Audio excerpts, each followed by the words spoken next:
Hi everybody, can you hear me? We're all set to go. If you can't hear me, move a little closer to the front. And this is our CARP general meeting. It's the first one since you know when.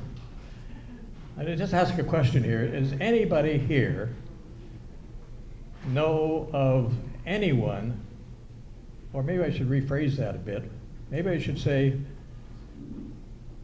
does anyone here know of anyone, yourself or your friends or your relatives, who's had COVID? Yeah. Everybody knows someone who's had COVID. If they haven't had it themselves, right? They know of someone in their family. I know our family, an extended family. I think over 3/4 of them have had COVID at one time or another. We sort of have organized events over the past couple of years, and every time we're all set to have something, somebody phones up and says, I got COVID, I can't get there. So, what are you going to do?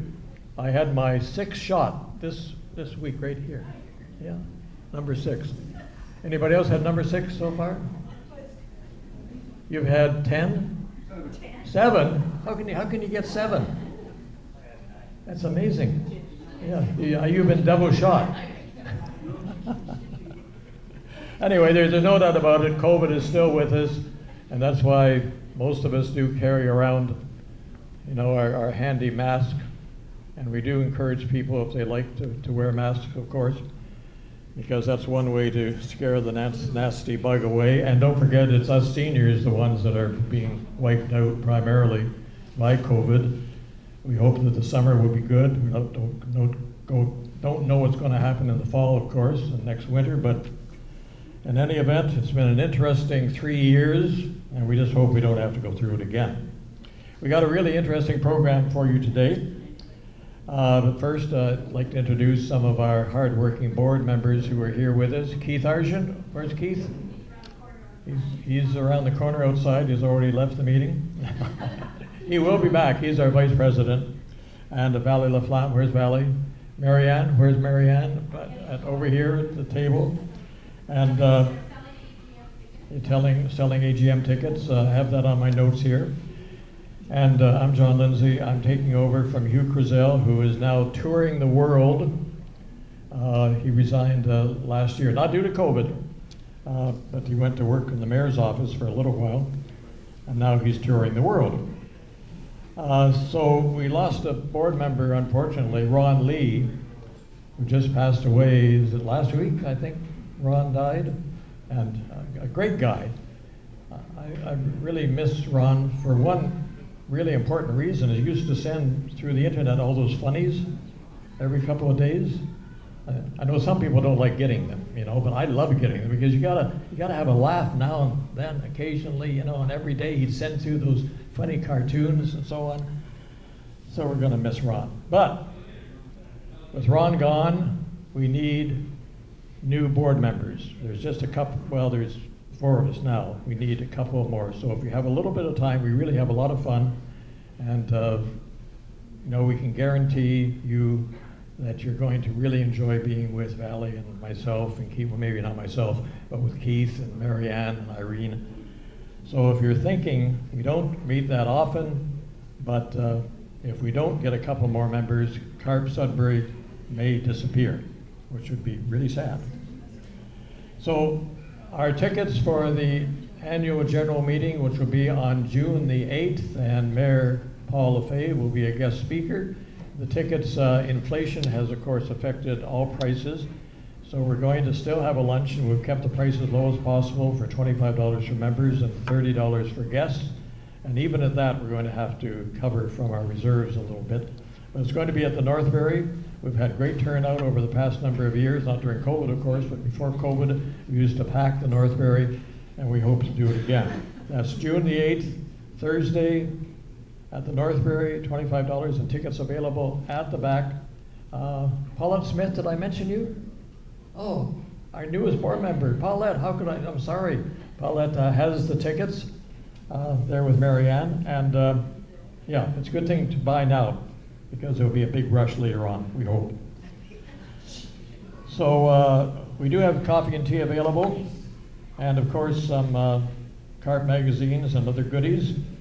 But right now it's time to introduce our program for today, and I think you're really going to enjoy it. It's sort of different in a way, and it's sort of related to what Travis is doing right now. It's part of the program. We'll be talking about American Sign Language, and we'll also be talking about a very interesting book.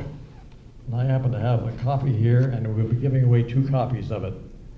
It's a story of, some of us guys may remember this individual, Luigi Rezzoni, who was a barber in Sudbury for many, many years, and he wrote a book. He's an immigrant, came to Canada back in the time when immigrants came to the country with basically, the shoes on their feet, and the clothes on their back, and maybe a ham sandwich in their pocket.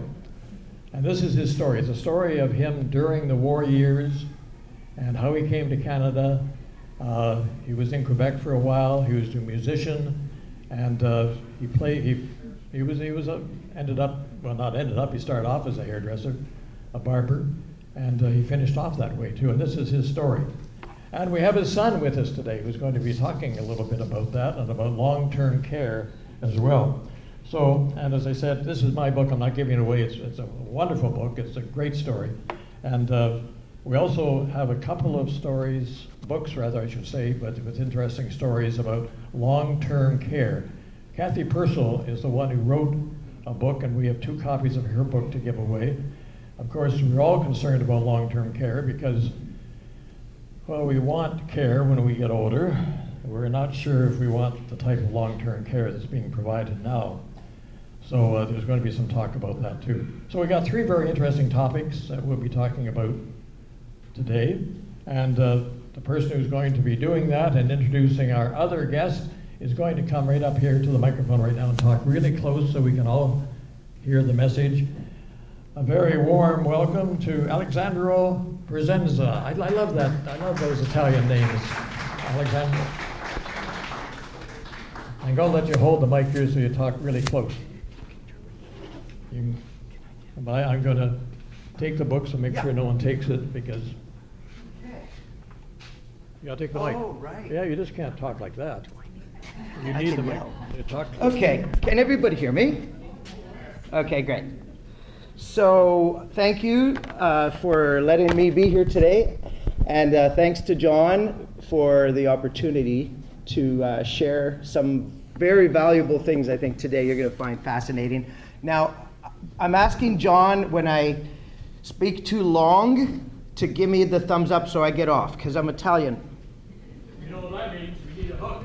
We need a hook, yeah. No, but I'm going to just try to be short, 10 minutes, and that way you can go to the back, and if you want to know more, just go to the back, okay, and get the book or look at the book or whatever.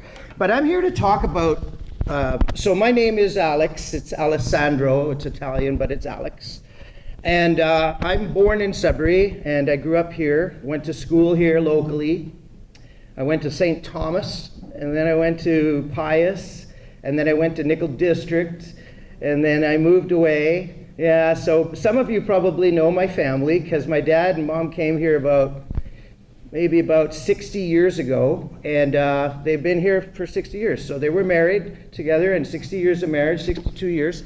But so, my dad was a barber downtown, so he opened up his first salon on Durham Street, and he was there for probably 10, 15 years. Yeah. Downstairs? What's that? One downstairs?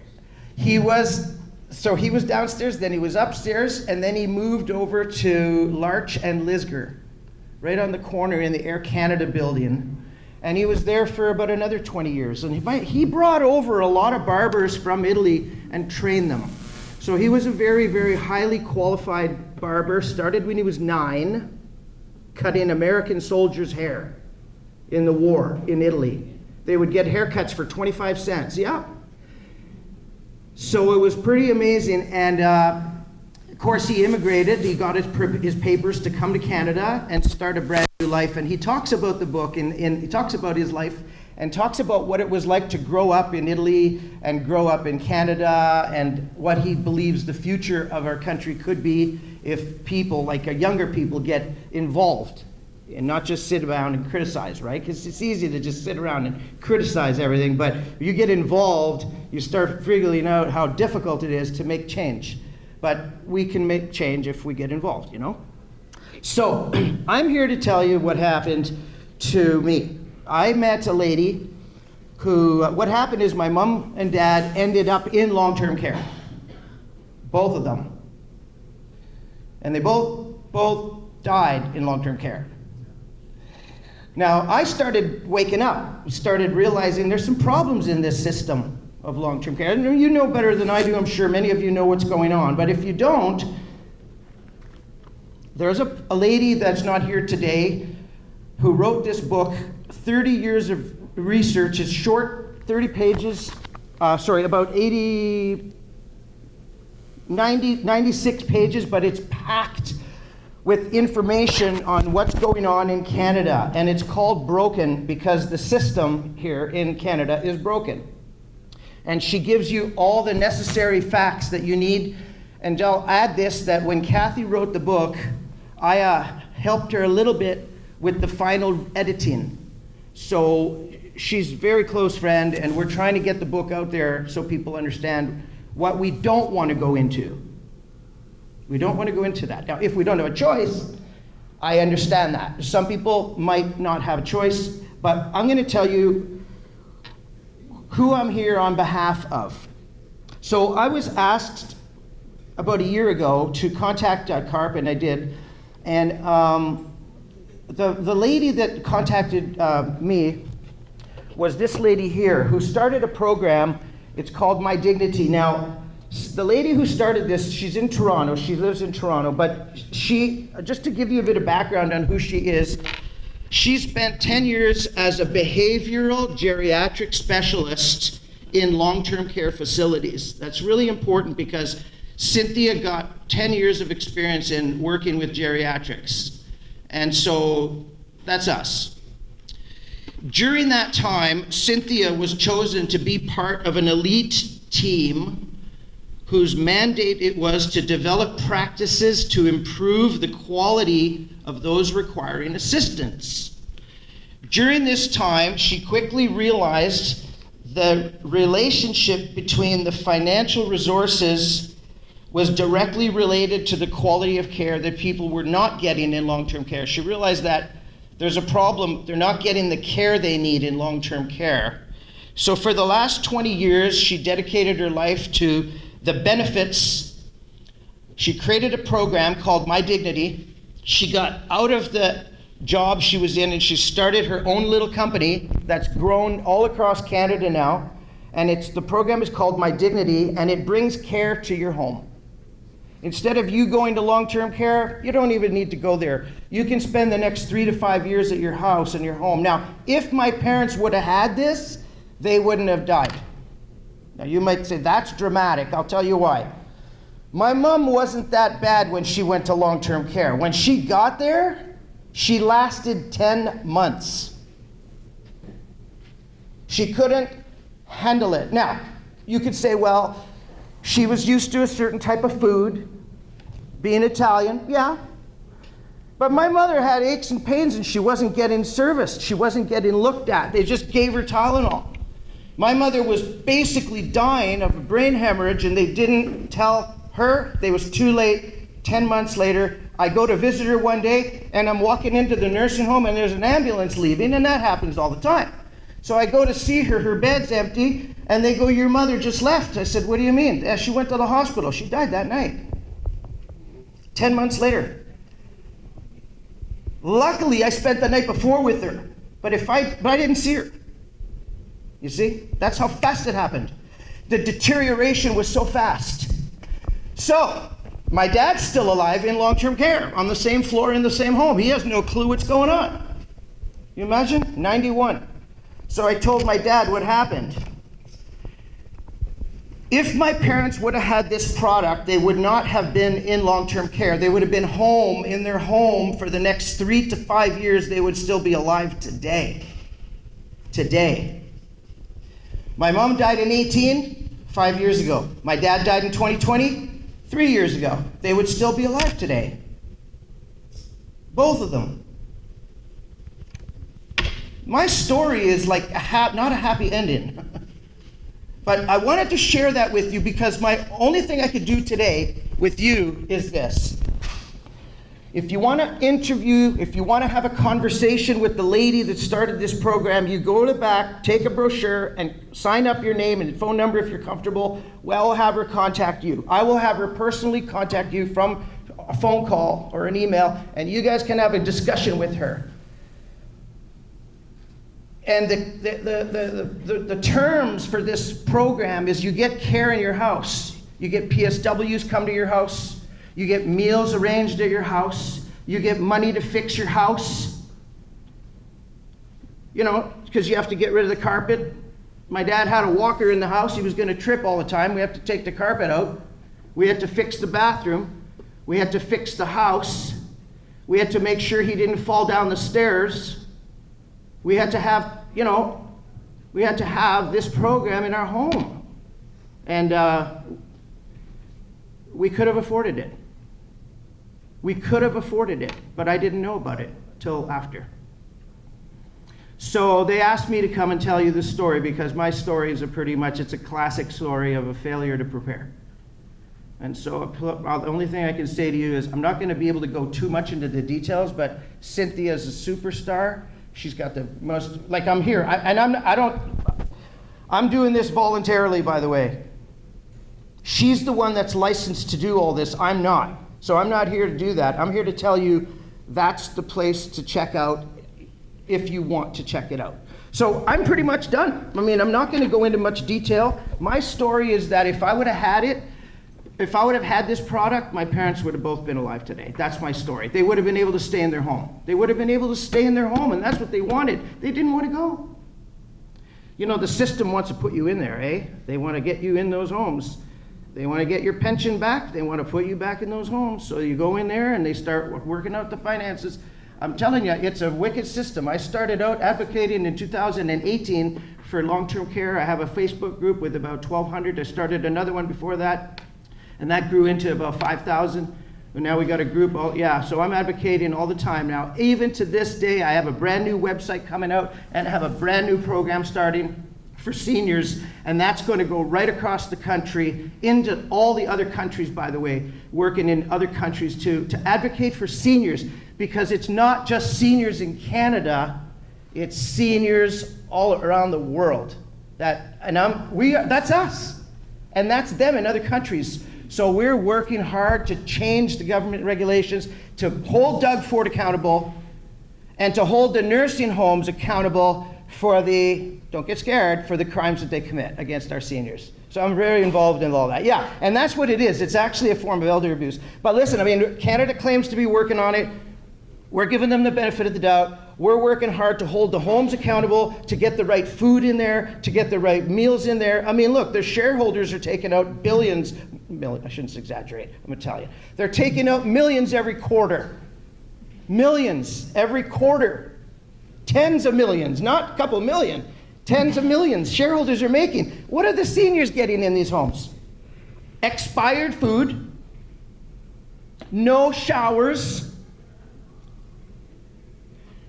no rehabilitation services that they fraudulently invoice to the government and get money from. I could go into all that more with you, but I have this book, what I'm saying today is all in here. It's all in there.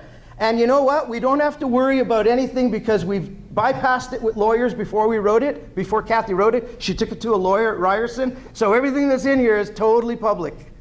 So you got to read it, get informed. So I'm done. I don't have a lot more to say.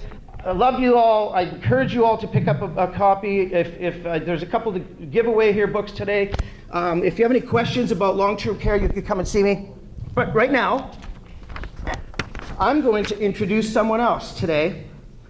And this lady, I got to know her about maybe 7 months ago, not long.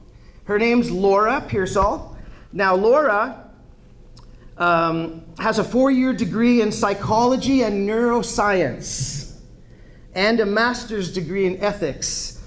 She, while working for 20 years in theater in Sudbury and in Toronto. She now left that and does work with the court system here. So she's now working for a private court reporting business here in Sudbury locally. She's at the back. And I'm going to be calling her up in a couple of minutes. And before she does come up, I wanted to just say that she's going to be talking about something else that's really kind of related to aging. And that's what you saw this gentleman up at the front here, Travis Morgan, doing. He was doing some sign language for you. And the reason this is so important and it's related to aging is because I personally believe, I have a deaf brother, by the way, he's here at the back. I personally believe that ASL has benefits that Laura will come and talk with you more about, some of those benefits. And you're gonna really, again, have a chance to do your own research, pick up go to the back, take a look at what we're doing, and we believe that instead of letting seniors just, age, we believe in keeping the brain active by learning sign, by using your ability to concentrate, by using your hands, because the hands, they get stiff, right? And so you want to use those muscles. You want to stay active. So other than that, we're going to introduce Laura. So Laura, why don't you come on up and take it away.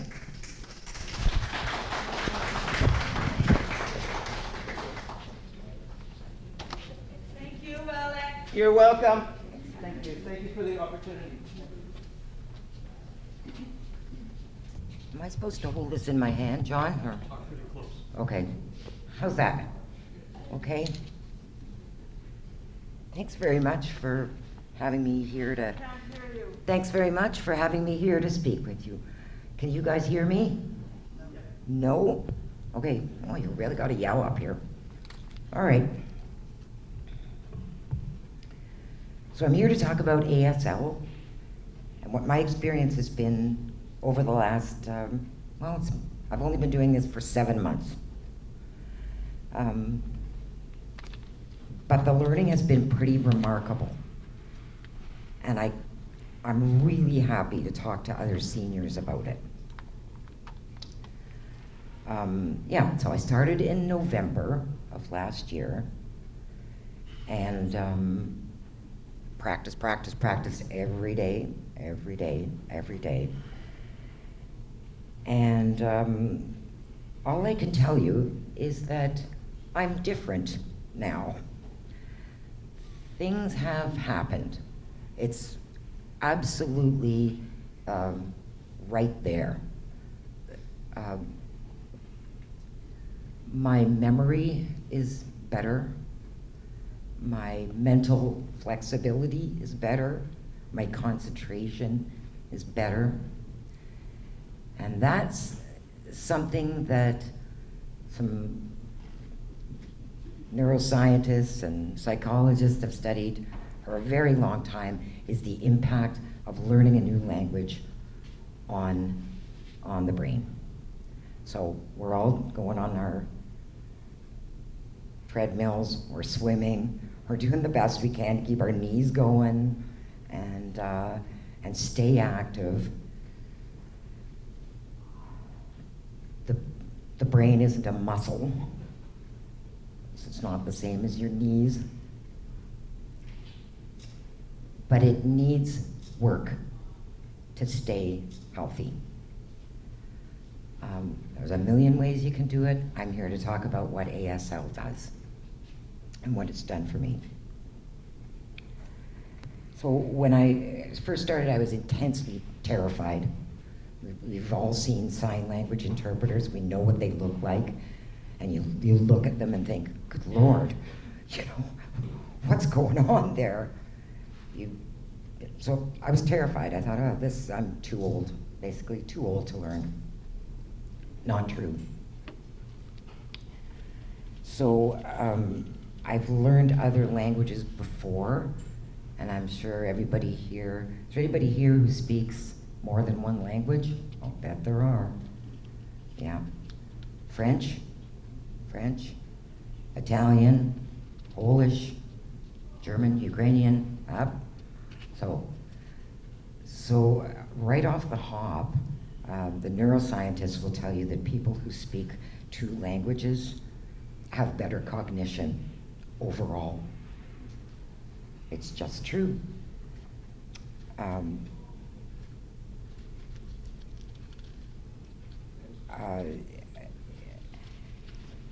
It's related to the parts of the brain that facilitate your emotion and your language abilities and your memory.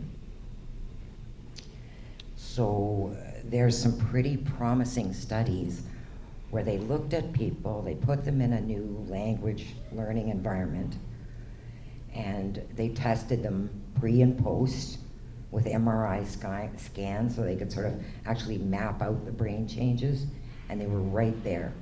They were right there. I mean, I'm all for physical education, you know, physical exercise too. But all I can tell you is that if the brain scans and the MRIs could map out joy, it would be there as well. It's very joyful to learn a new language. And with Almar, and my teacher is Patrick there, a wonderful teacher. We have really small classes. I joined with my sister, so the 2 of us are in there sliding our heads off and trying to learn.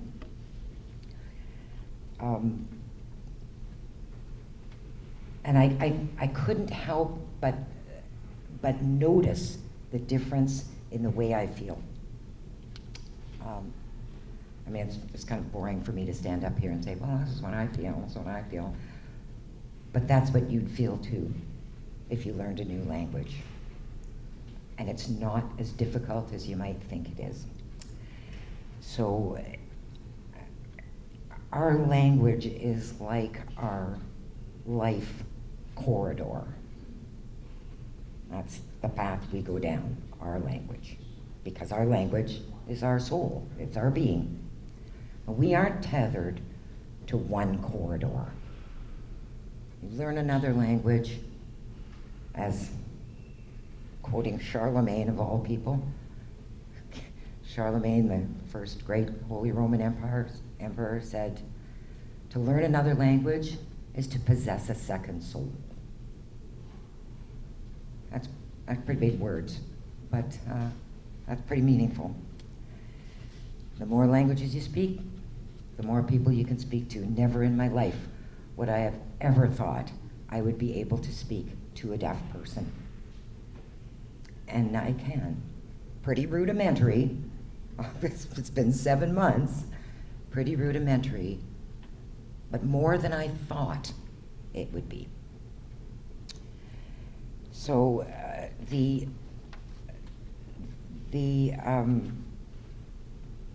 and I began to feel sort of the effects pretty immediately. And I was thinking, well, good Lord, I can't, I don't know if I can do this. I mean, think about everybody here. Anybody play bridge, probably, and golf, and whatever else you do. I can't learn bridge. I simply can't. I've tried a billion times, I can't learn it. So I thought, well, what if I can't learn a new language? I can. But you can imagine if somebody took you out and said, well, I'm taking you out on the golf course now for the first time at 68. You know, it's a little daunting, but you go and you'll learn. And my understanding of what sign language actually is has grown. Sign language is not English on the hands. It's a completely different syntax, a different grammar, and your language is the way you perceive your world. So the deaf are different, very different. And if you can speak to them, you'll find out why they're different. Patrick Patricio, our teacher, is his sort of very gentle, very patient, and very clear instruction took all the anxiety away.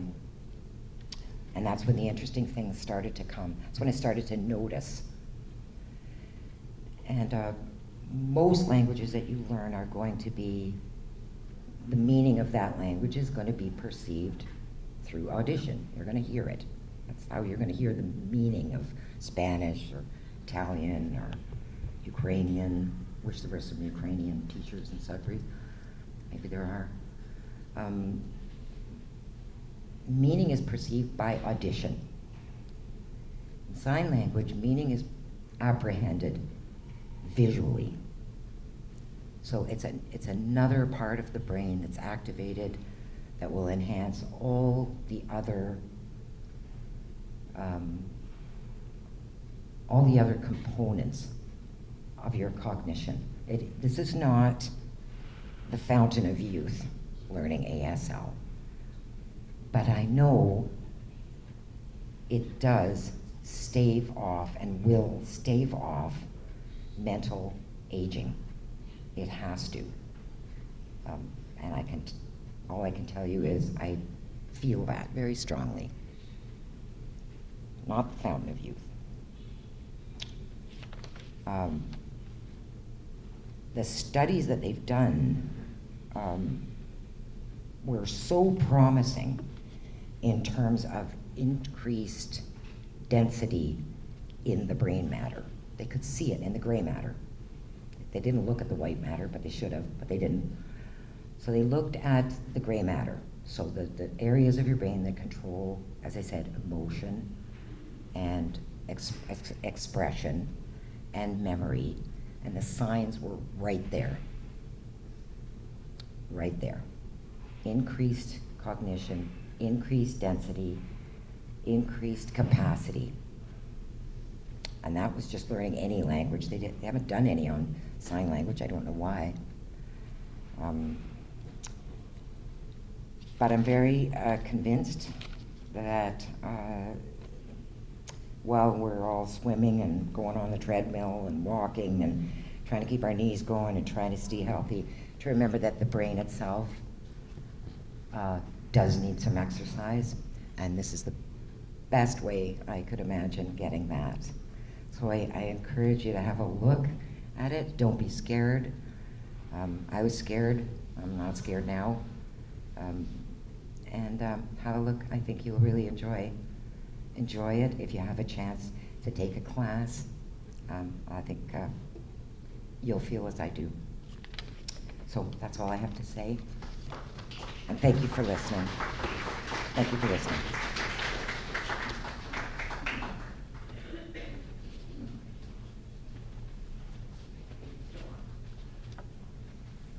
Well, thank you very much. I think we need a demonstration. Alexandra, can we do an alphabet? What? Can we do an alphabet? What, sir? Alphabet. Yes. Alphabet, yeah, we need an alphabet demonstration here. So we need to, there's American Sign Language, of course, and we've all seen it on TV with individuals who are translating, if you want to use that term, for people who are speaking. And of course, for those who cannot hear, they can watch and get the message out there. And one of the things we have had some discussion with the group before, so it's not just the gestures, but also the facial expression as well, that also communicates, because, you know, we all, and I know that, you know, one of the things we've noticed with Zoom meetings and other meetings over the internet over the last little while, that it's a little different from talking on the telephone, because you can actually see the person's face, and we get so much out of that interpretation by the facial expression. But in any event, it has to do with, and we did this in a little board meeting we had with our CARP executive the other day, to learn how to do some of the signing with our fingers. Now, some of us who have arthritis, it makes it a little bit, but it does limber up after a while too. So what are we going to do? Are we going to do some alphabet stuff? Okay, great. So Okay, so we have to tell which one we're going to do, of course. Graphic sign the alphabet. It's called finger spelling. It's an A. This is an A, right? That's A. A. A. A. Have you ever been to C meeting? B. B. B with your thumb. B. I don't know if we get our camera in here. I got to check this out here. C. The easy one.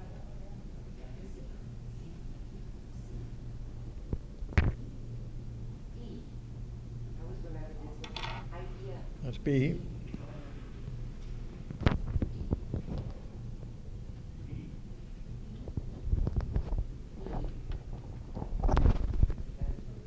Put your fingers together and your thumb goes along the bottom.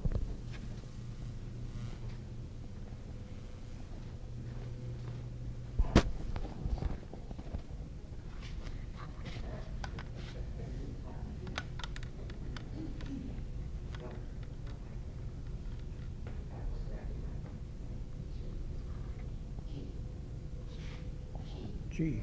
It's like a little pinch. They don't touch. G.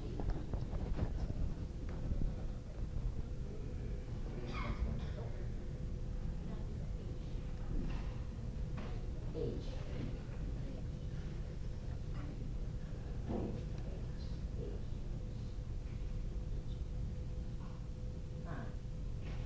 I. Baby finger up. We got I. We have an I. J. Right. J. K. There's a K. Okay. Index and middle finger and your thumb's in the middle. Yeah. This is a little tricky if you have arthritis, of course, but L. Easy one, looks like an L. L. Hmm. M. 3 fingers folded over. Thumb. M, that's an M. An M. Yep. N. 2 fingers folded over. Everybody's doing really well here in the audience. Looks like an O. American Sign Language demonstration, the alphabet. Yeah. I think she's got it. P. Like the A, but Yeah. come down. Right?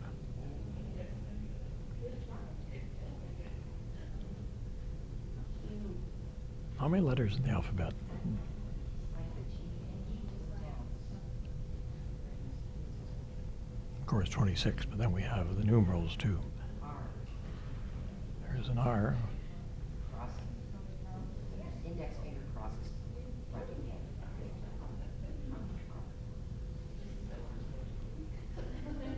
There we are. S.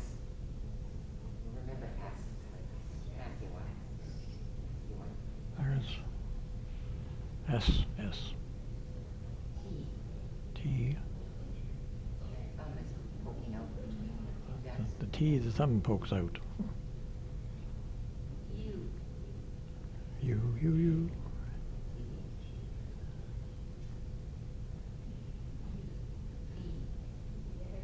V for victory.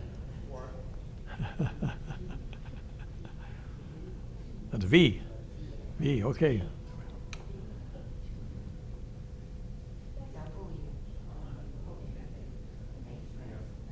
W. What's this one? X. X. Okay. Index finger bends down. X. Y. Y. Oh, middle fingers are down. Right. Thumb and the baby finger are up. Y. Y. Why not? How about that one? C. Yeah. Just 1 to 10, okay? Number 1 to 10. Yeah. That's great. Okay, let's do number 1 to 10.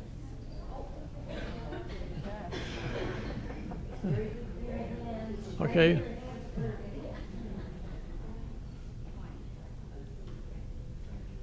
I think that's number 1. One. One faces you. Okay. It could be mistaken for something else too, but nevertheless. No, no. So some suggestion from the crowd here. I know you want to put your third finger out, but it's your thumb. Oh, It's your the thumb. thumb and 2 fingers is number 3. There we are. Yeah. 4. Thumb goes in. You're facing out. Okay? Facing out. I'm going to turn around in a minute. Yeah, yeah. Now you're facing out. Yeah, right. 5. Oh, 5. That's sort of obvious. Yep. 6.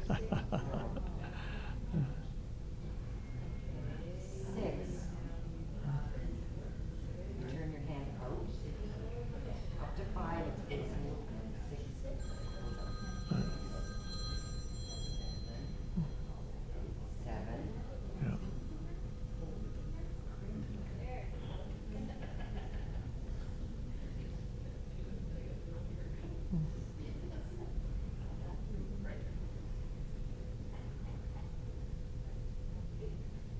8.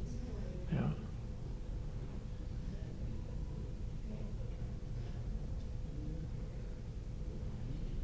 Middle finger.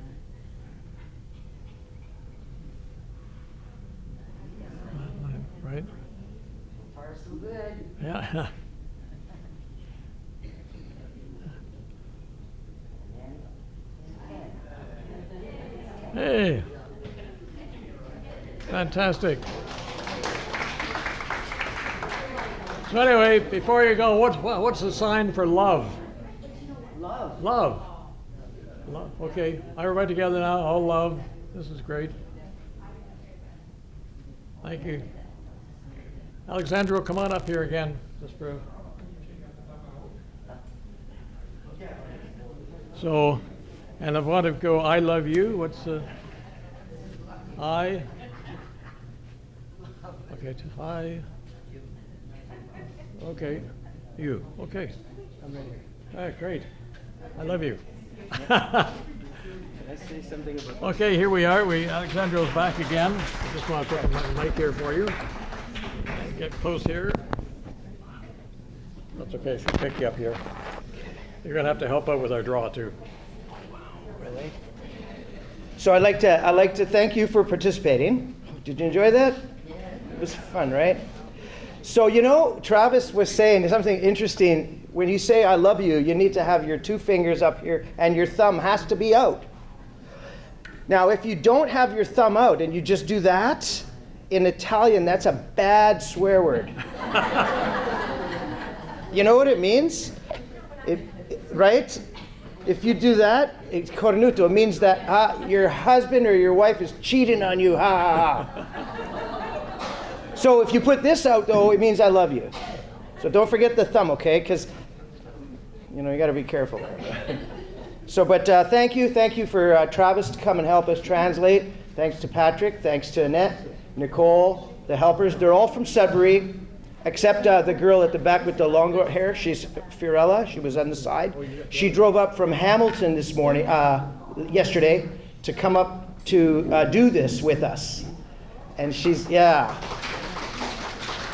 She doesn't know I'm talking about her because she's talking and she can't hear me. She's completely deaf. So you know what I mean? So she's at the back. So she's one of our instructors. She's certified. Patrick's certified. We have certified ASL instructors. So we're pretty excited about many possibilities. So that's it. So thank you for being with us, and you're going to draw the prizes too. Oh, okay. So you're the one they're going to blame Okay. if it doesn't come out the way. Well, here you go. Okay. And you announce the number. Read it off? Yeah. Okay. So I have first number here. 7 0 3 1 9 0. Oh. So what does she do? Yeah. So do you have your choice? Valley, does the winners have their choice first of all? No, I'm choosing. Oh, yeah, okay. This is for Alexandra's book about his family. Great. Great. Okay. That was the one you drew? No. What was this one? I don't know. I don't know. Here. Okay, number 2. Ready? Number 2. The ticket is 703176. Oh, over here. That's for a lovely painting donated by Alexandra. Ah, yes, yes, yes. Wow. Now that painting, just so you know, was done by a girl who's a close friend of ours. She's also very big on learning science. She's in a shelter in Sudbury, but brilliant artist, and that's her painting. So it's I told her I would help her, with getting her painting out there because it's all she loves to do. Okay, next one. Okay, the next one, 703185. Oh. Oh my God. What is that? What is that? Other drug companies. It's a CARP bottle. Oh, nice. But nothing in it. Though. Okay. That doesn't hold alcohol, so forget it. Just letting you know. Only milk and water. Okay. Ready? 703179. 703179. One more time. 703179. Maybe no one has this one. Is it possible? Okay. Nobody left.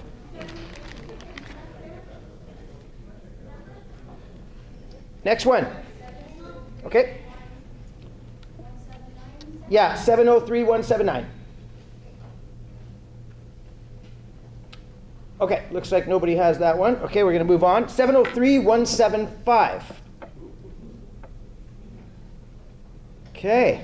Hey. 703175. Oh, there you go. Come on up, come on up. Oh, Go over there. She got her Oh, there you go. You get the book of Broken. Oh, boy. Oh. Yeah, Rosie would just love that. She's an activist. Oh, wow. Yes. Oh, you're going to love that. Great. That's a great book, by the way. By the way, Laura is Kathy's sister. So they work together on the book as well, because you can imagine Laura has, of course, a brilliant academic resume. So, yeah. Okay, next number, 703193. Oh, really? There you go. Recyclable bag for your groceries. All right. Put it in the bag. Yeah, you selected that one. Okay. It's reprinted, so call another number. 703165. 703165. Yeah? Right there. Right in the middle there. Okay. You're in the bag. You're in the bag. Oops. He meant you won the bag, not you're in the bag. Okay. Next number, ready? 703184. Oh, you got her. Come on. Oh, there you go. There you go. Right over there. It's another copy of Alexandra's most interesting family book. Thank you so much. Okay. Wow, well, congratulations. Okay, next number, 703181.